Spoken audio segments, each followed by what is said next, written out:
Hello बच्चों, welcome to Harsh public school Gurugram YouTube channels. तो आज बच्चों हम करेंगे एक्सरसाइज 7.2 और इससे पहले की वीडियोस अगर आपने नहीं देखा है तो आप चैनल पे विजिट कीजिए। चैनल पे विजिट करने के बाद प्लेलिस्ट सेक्शन में जाइए और वहाँ पे क्लास 5th के मैथ्स की वीडियोस भरे हुए हैं। जिस भी चैप्टर में या एक्सरसाइज में आपको प्रॉब्लम है उन एक्सरसाइज के वीडियोस को देख करके अपनी प्रॉब्लम को सॉल्व कर सकते हो, राइट। और कोई प्रॉब्लम नहीं है तो बहुत अच्छी बात है। तो चलिए आज हम देख लेंगे बच्चों एक्सरसाइज 7.2 और उनके डिटेल कॉन्सेप्ट को समझेंगे। 7.2 में किन पॉइंट को आपको अच्छे से समझ लेना है जिससे कि जब हम एक्सरसाइज आपको करवाएंगे तो बहुत इजी और आसानी से आपको समझ आ जाएगा। तो देखो, सबसे पहले हमको क्या सीखना है, एंगल। तो इससे पहले की वीडियो मैंने काफी डिटेल्स बताया था, आपको पॉइंट बता दिया था, लाइन बता दिया था, लाइन सेगमेंट बता दिया था, इंटरसेक्टिंग बताया था, कॉन्ग्रुएंट बताया था, कोलिनियर नॉन कोलिनियर, इन सारे पॉइंट को मैंने डिटेल डिस्कस किया था और आपको अच्छे से समझ में भी आया होगा बच्चों, राइट। अगर आपने वो वीडियोस नहीं देखा तो पहले आप वो वीडियोस देखो जिससे कि आपको ये चीजें अच्छे से और अच्छे समझ में आ जाएगा। तो देखो, एंगल को कैसे डिफाइन करोगे आप, है ना। तो देखो, two rays with the common end point from an angles, right. कह रहे टू रेज, दो रेज, टू रे क्या होगा बच्चों, आप चाहे तो इस फिगर को देख सकते हैं। ये एक रे होता है बच्चों और ये एक रे होता है, राइट। तो कह रहे two ray with a common end point from the angles point O is common and O A and O B, that's figure make a angle A O B, right. तो आप एंगल का symbol ए O B लिख सकते हो या फिर आप चाहो तो बी ओ ए भी लिख सकते हो, एज योर बेस्ट। आप जैसे लिखना चाहो कंफर्टेबल वैसे लिख सकते हो, ऐसे भी लिख सकते हैं या फिर आप ऐसे भी लिख सकते हैं, ठीक है ना। तो देखो, एंगल बनाने के लिए हमको क्या चाहिए बच्चों, टू रे चाहिए, एक एंड पॉइंट चाहिए। जी, एंड पॉइंट मिल गया हमको, ठीक है। अगर एंगल रिप्रेजेंटेशन करेंगे तो कुछ इस तरीके से कर सकते हैं। देखो, अब यहाँ पे the common end point O is called vertex. ये जो ओ है दैट इज कॉल्ड वर्टेक्स। इसको हम लोग क्या बोल सकते हैं, वर्टेक्स बोलेंगे ऑफ द एंगल का, राइट। और यहाँ पे ओ ए और ओ बी क्या है, हमारा साइड है जिसको हम लोग आर्म बोलेंगे। यहाँ पे देखो, O A O B are the arm sides of the angles, right. ये जो एंगल का जो साइड है दैट इज कॉल्ड आर्म्स। और इनकी अगर हम सिंबल की बात करें तो ये क्या है बच्चों, एंगल है, दैट इज अगर आप इनको रीड करेंगे तो क्या बोलेंगे, एंगल। यानी एंगल क्या हो जाएगा, एंगल क्या हो जाएगा, ये एंगल आप इस तरीके से क्या कर सकते हैं, बना सकते हो, ठीक है। चलिए अब आगे देखते हैं, इसमें क्या रहा है, in our day to day life we can visualize angles in a slice of pizza, hand of the clock and so on. ऐसे कई चीजें हैं। आप यहाँ पे देखिए, अगर मैं स्लाइस ऑफ पिज्जा की बात कर लो, ये पिज्जा है, अब इसको 4 स्लाइस में आप कट कर देंगे तो देखो ये एक एंगल निकल के आ गया, ये एक एंगल निकल के आ जाएगा, ये एक एंगल निकल के आ जाएगा। तो इस तरीके से कई आप विजुअलाइजेशन कर रहे होंगे, देखे भी होंगे आपने, है ना। आगे राइट, कैसे एंगल का नेम कैसे लिखेंगे बच्चों, वैसे तो मैंने जनरली आपको बता दिया, फिर भी आप चाहे तो देख सकते हैं। An angle can be name a different way, अलग अलग तरीके से आप लिख सकते हैं। We can name the angle by using 3 letters in English alphabet. For example के लिए आप यहाँ पे देख सकते हैं, ये एक BC एक रे है और यहाँ पे BA भी एक रे है, राइट।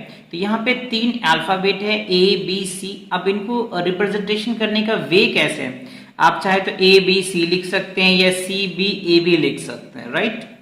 या फिर देखो, अगर आप कुछ एंगल की और रिप्रेजेंटेशन करते हैं BA, अब इस तरीके से भी कर सकते हैं, या फिर आप चाहे तो यहाँ पे इसकी जगह पे XYZ भी लिख सकते हैं या कोई भी अल्फाबेट आप लिख सकते हो, उससे कोई फर्क पड़ने वाला नहीं है, राइट। तो ये चीजें समझ में आ गई, आपको समझ में आ गया कि कैसे लिखना है। तो जो कॉमन वर्टेक्स होता है ना बच्चों, आप ये ध्यान रखिएगा, जो वर्टेक्स होता है वो ऑलवेज हमेशा मिड में होता है और दोनों आर्म्स का दोनों साइड में होता है, क्लियर। चाहे आप इधर से लिखिए या इधर से लिखिए, यानी बी कैसे भी लिखेंगे तो वो मिड में ही आएगा, okay. When 3 letters are used, the name of angle, letter showing in the vertex is always written in middle। वही बात ये कह रहा है, जो वर्टेक्स है ना बच्चों वो हमेशा मिडल में ही होगा, ओके। चलिए, we can also name the angle by the vertex only. For example, example आप चाहे तो इस तरीके से देख सकते हैं, ठीक है। अब angle can also name arrange numerically. For example, अगर न्यूमेरिकल में एंगल की रिप्रेजेंटेशन करेंगे तो एंगल 1, एंगल 2, एंगल 3 ऐसे बोलेंगे आप। या फिर आप इस तरीके से in the figure of the along side we have two angles. अब यहाँ पे देखिए एक रेज ये हो गया, एक रे ओ आर रे हो गया, आपका ओ क्यू रे हो गया और ओपी, यानी यहाँ पे 3 रेज हैं। तो यहाँ पे मल्टीपल एंगल्स आपके बन जाएंगे। तो एक एंगल तो क्या होगा, पी ओ क्यू लिख सकते हैं आप, ठीक है, पी ओ क्यू लिख सकते हैं, क्यू ओ पी आर लिख सकते हैं, राइट। या फिर रिवर्स भी कर सकते हैं, 3 एंगल्स का फॉर्मेट आपका बन जाएगा, ये एंगल फॉर्म बन गया, राइट। चलिए अब यहाँ पे देखो एक रिमेंबर क्या है बच्चों, the middle letters always is vertex of the angle. ये चीज आप याद रखना बच्चों, जो मिडिल लेटर्स होगा ना एंगल का, वो हमेशा वर्टेक्स ही होगा। वो क्या होगा बच्चों, हमेशा वर्टेक्स ही होगा, ओके। चलिए अब देखते हैं एक वर्ड, काफी इंपॉर्टेंट वर्ड है बच्चों, interior and exterior of the angle. Interior नाम से ही लग रहा है बच्चों अंदर, और एक्सटीरियर मतलब नाम से ही लग रहा है बाहर। तो देखो ये जो एंगल्स है, इस एंगल के अंदर जो भी होगा that is called interior points, और जो बाहर होगा उसको हम लोग एक्सटीरियर बोलेंगे। तो देखो एक एंगल हैज 2 पार्ट, ऑब्वियसली बच्चों एक इंटीरियर होता है और एक एक्सटीरियर होता है। तो the point laying inside the angles form is interior.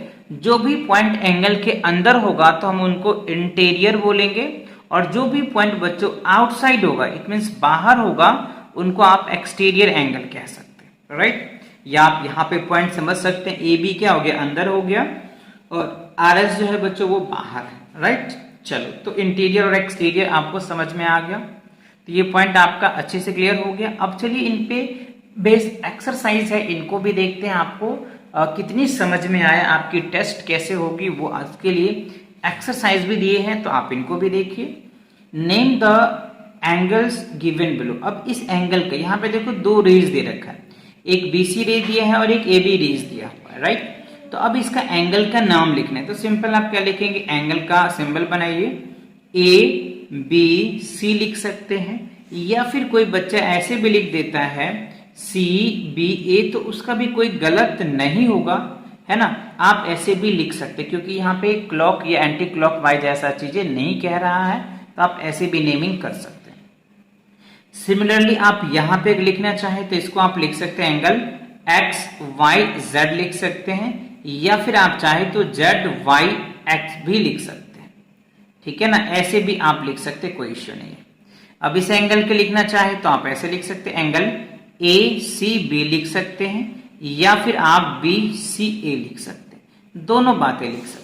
Depend करता है कि आप कैसे लिख रहे हैं, दोनों आंसर करेक्ट होगा, दोनों में गलत कोई नहीं होगा बच्चों, है ना। हाँ यहाँ पे अगर clock wise anti clock wise होता तो कुछ बातें होती, बट ऐसा कुछ हमसे क्वेश्चन में नहीं पूछ रहा है, ओके। चलो तो मूव करते हैं अगले क्वेश्चन। इसका भी एंगल लिखना है तो आप सिंपल ऐसे लिख सकते हैं, क्यू आर पी लिख लीजिए, राइट। इसका लिखना है तो आप क्या लिखेंगे, पी क्यू आर लिख सकते हैं। इनका लिखना है तो ए बी सी लिख सकते हैं। दूसरा नेम भी मैंने उल्टा बताया, आप चाहो तो उल्टा भी फॉर्मेट करके लिख सकते, कोई दिक्कत नहीं। तो आपने एंगल को देख लिया कि 2 रेज से जो एंगल का फॉर्मेट बन रहा था वो आपने अच्छे से बनाया और लिख लिया, राइट। अब अगर 3 रेज आता है तो कैसे आप लिखेंगे वो देखिए बच्चों। यहाँ सेकंड क्वेश्चन में आपसे पूछ रहा है, name all the angles in the given figure. अब यहाँ पे देखो 3 रेज है, तो जब 3 रेज है बच्चों तो 3 एंगल भी बनेंगे। कैसे बनेंगे वो मैं आपको दिखाता हूँ। तो देखो सबसे पहले आप चाहो तो यहाँ से स्टार्ट कर लेते, चाहो तो आप यहाँ से भी लिख सकते, कोई इश्यू नहीं है। मैं यहाँ से स्टार्ट कर रहा हूँ, ए ओ बी, एक एंगल आपका क्या बनेगा बच्चों, ए ओ बी बन जाएगा, ठीक है। अब एंगल क्या बना सकते, बी ओ सी बना सकते हैं आप, बी ओ सी बनाइए। फिर एंगल है क्या बनेगा, एक बड़ा ए ओ बी बन सकता है, सॉरी ए ओ सी बनेगा। तो ये 3 एंगल की फॉर्मेट आपका बन जाएगा इस 3 रीज से, राइट। आप चाहे तो उल्टा भी लिख सकते, ऐसे करके भी लिख सकते हो, है ना। तो वो आपका चॉइस है, आंसर्स वही आना है, ओके। अब यहाँ पे देखिए, इसमें अगर इसको लिखना चाहे तो कैसे लिखेंगे आप, चलिए लिखते हैं। पहले एंगल लिखेंगे एन एक्स एल लिखेंगे, फिर क्या लिखेंगे बच्चों, एल एक्स एम लिखेंगे, एंगल यहाँ पे लिख दीजिए, और फिर एन एक्स और एम लिखेंगे। तो ये 3 एंगल आप रिप्रेजेंटेशन करके लिख सकते हैं आसानी से। तो आई होप आपको अच्छे से समझ आ रहा होगा, एकदम फील नजर आ रहा होगा, ठीक है, ओके। थर्ड क्वेश्चन में देखो, name the angle using A B C. info way and identify its vertex and side in each cases। तो अगर आप इस तरीके से देखें बच्चों, ये मैं अगर एक मेजरमेंट ले लूं, ए बी और सी ले लूं, ये एक रे हो गया, ये एक रे हो गया। तो देखो यहाँ पे जो बी है बच्चों, वो बी क्या है, वर्टेक्स है। यहाँ पे जो हमने बी लिया है, बी इज क्या हो गया, वर्टेक्स, वर्टेक्स हो जाएगा, ठीक है। और यहाँ पे देखो ए बी क्या है बच्चों, साइड्स है। और यहाँ पे बी सी क्या है, साइड्स है, राइट। तो हमसे क्वेश्चन में यही पूछ रहा है, identity it's vertex and side in each cases. तो ये एक साइड हो जाएगा और ये एक साइड हो जाएगा, तो मैंने लिख दिया। तो बी क्या होगा, वर्टेक्स हो जाएगा, ए बी साइड हो जाएगा और बी सी साइड हो जाएगा, ठीक है। चलिए फोर्थ क्वेश्चन में देखो क्या है, आइडेंटिफाई द पॉइंट्स। अब इस फिगर में आपको पॉइंट्स को आइडेंटिफाई करना, outsides angle P Q R का और इनसाइड पी ओ क्यू का। तो देखो बच्चों, P पहले हमने आउटसाइड के लिए आपको बता दिया था। आउट मतलब क्या होता है, बाहर, एक्सटीरियर, और इन मतलब अंदर। तो देखो P Q R की बात कर ले, P Q R, तो इसका जो आउटसाइड क्या है बच्चों, देखो C है, D है और E है। तो इसका जो आंसर होगा C हो जाएगा, D हो जाएगा एंड E हो जाएगा। ये 3 पॉइंट जो बच्चों आउटसाइड है। और अगर इनसाइड की बात कर ले तो P Q R का इनसाइड A और B है, तो यहाँ इसका क्या हो जाएगा, ए एंड बी हो जाएगा, इनसाइड है ना, इंटीरियर हो जाएगा। Clear, okay. अब देखो क्वेश्चन नंबर 5 में क्या आपसे पूछ रहा है, ध्यान से देखिए, बहुत इजी है बच्चों। अगर आपको कॉन्सेप्ट अच्छे से समझ में आया है तो right the name of angle. पहले क्या पूछ रहा है, एंगल का नाम बताइए, फिर पूछ रहा है वर्टेक्स बताइए, और फिर साइड पूछ रहा है, ईच ऑफ द फॉलोइंग, मतलब 3 चीजें हमसे पूछ रहा है। तो पहले आप एंगल बताएं। तो देखो एंगल की अगर हम बात कर ले बच्चों, तो एम ओ एन ये हमारा एंगल हो जाएगा, ठीक है। वर्टेक्स की बात कर ले तो ओ जो होगा यहाँ पे वर्टेक्स हो जाएगा, ठीक है। और अगर साइड की बात कर ले तो यहाँ पे देखो एम ओ इक्वल, आप इक्वल तो नहीं कह सकते, इक्वल लिख दो एंड ओ एन लिख दीजिए, राइट। ये दोनों जो है बच्चों साइड है, ठीक है, ये दोनों क्या है, साइड है। सिमिलरली आप यहां पे भी ऐसे लिख सकते हैं, एंगल ZYX ये आपका एंगल हो गया, ठीक है। और यहां पे जो Y है बच्चों ये वर्टेक्स है, वर्टेक्स, ठीक है। और यहाँ पे आप ZY ये आपका साइड हो जाएगा, ठीक है, ZY क्या हो जाएगा, साइड, एंड XY भी क्या हो जाएगा, आपका साइड हो जाएगा, ठीक है। सिमिलरली बच्चों आप यहां पे भी लिख सकते हैं, एंगल L M N ये आपका क्या होगा, एंगल ये लिख देते हैं शॉर्टकट में, M जो है बच्चों वर्टेक्स है, V लिख देते हैं, L M and N M जो है ये क्या हो जाएगा, साइड, S क्या है, साइड। तो ये चीजें आपको तीनों क्लियर हुआ, एंगल समझ में आ गया कैसे लिखा जाएगा, वर्टेक्स कैसे लिखा जाएगा और साइड कैसे लिखा जाएगा। ये तीनों बातों आपने समझा एक क्वेश्चंस में। तो इसी के साथ ये एक्सरसाइज भी आपका कंप्लीट होता है बच्चों। तो मिलेंगे नेक्स्ट एक्सरसाइज के साथ बहुत जल्दी, तब तक पढ़ाई करते रहो। All the very best.